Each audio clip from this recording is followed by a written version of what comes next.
Continuando nesse pensamento de imagem de Deus,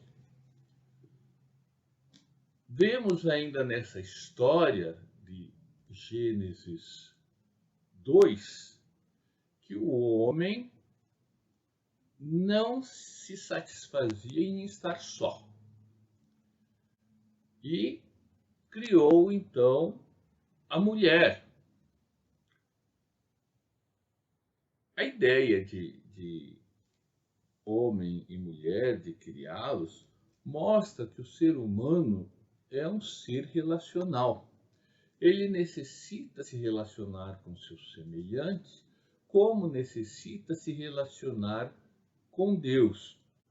Em Lucas 10, 27, quando Jesus está sendo interpelado pelos seus circunstantes, especificamente por um rabino, ele diz assim: amarás o Senhor teu Deus de todo o teu coração, de toda a tua alma e de todas as tuas forças e de todo o teu entendimento.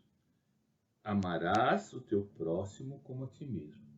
A Deus e ao próximo, uma relação do ser humano com o ser humano e do ser humano com Deus. Não podemos perder de vista que o ser humano foi criado para estar em comunhão com Deus e para glorificá-lo.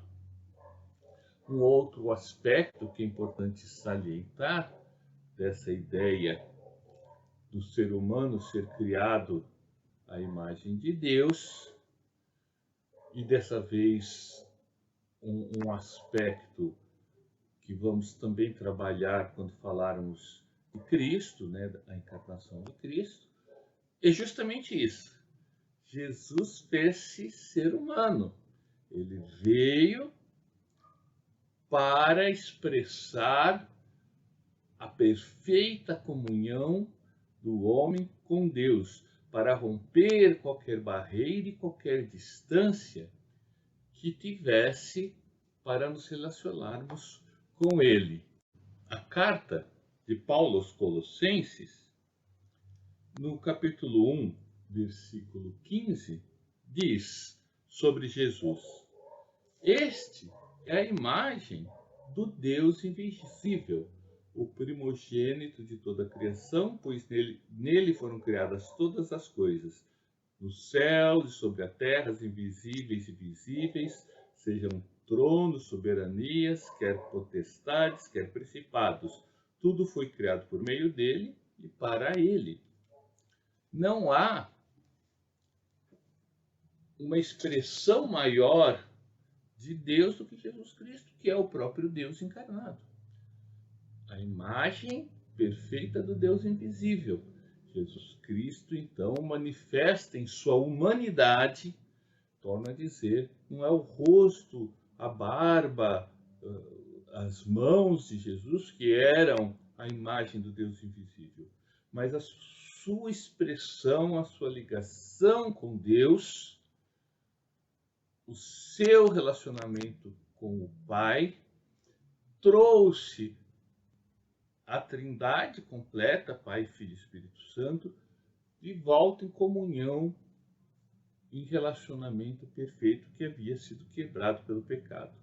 Obviamente, o Pai, o Filho e o Espírito Santo, pessoas diferentes, como vimos, mas o Pai, como Criador, havia perdido essa conexão com o ser humano, porque o ser humano o afastou.